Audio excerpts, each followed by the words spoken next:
কিন্তু আজকে ঢাকাতে বাংলাদেশ জাতীয়তাবাদী দল বিএনপির পরে বাংলাদেশ জাতীয়বাদী বিজেপির অবস্থানে পরিণত হয়েছে। ইনশাআল্লাহ নেতাকর্মীর উপস্থিতি প্রমাণ করে বাংলাদেশ জাতীয়বাদী বিজেপি আজ কত বড় পরিণত হয়েছে।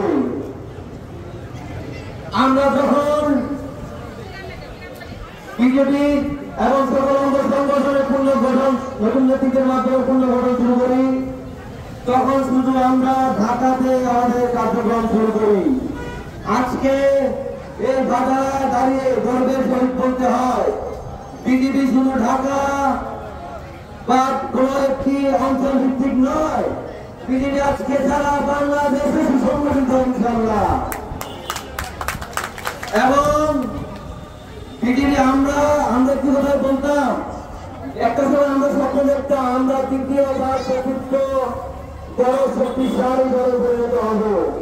কিন্তু আজকে ঢাকাতে বাংলাদেশ জাতীয়তাবাদী দল বিএনপির পরে বাংলাদেশ জাতীয়বাদী